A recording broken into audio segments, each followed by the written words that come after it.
Okay, distance. Basically, we know what is distance. If you move from point A to point B, the total distance covered, um we can determine that. Okay, so let's say we have a situation of this sort. All right, so let's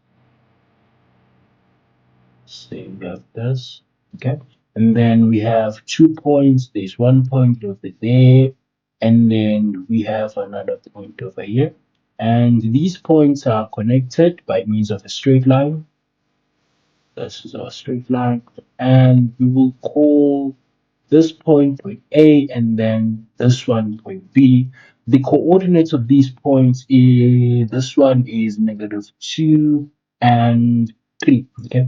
And then let's say the coordinates of this point is what? Let's say it's 4 and 5. Okay. 4 and 5. So this is the coordinates of A and these are the coordinates of B.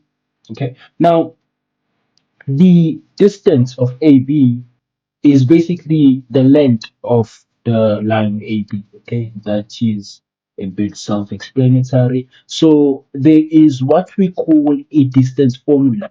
Now, distance formula is this distance, or it's this formula. Okay, AB is equal to the square root of x2 minus x1 all squared, and then we have y2 minus y1 all squared.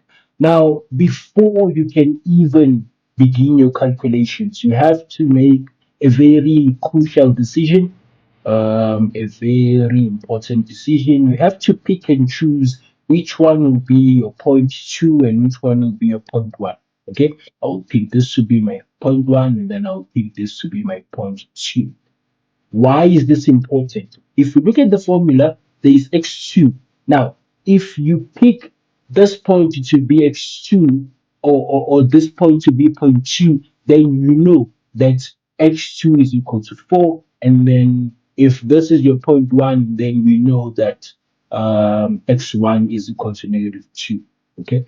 And throughout your calculations, consistency is very important because you can't start with this being your point one and then all of a sudden in the middle of the calculation when I decide to change and say now this is more convenient to become point two, therefore let's make this one to be point two. Okay, so whatever decision that we make at the beginning, we stick to that decision throughout the calculation. Okay, so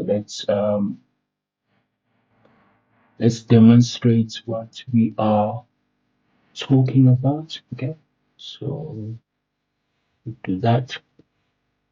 X2 in this our situation is equal to 4. Hey there, please note that this was just a portion of the actual session. You can find the complete session on our YouTube channel. I have attached the link to the channel on the comment section. Go check it out. Don't forget to like, share, and follow us on all social media platforms. See you on the next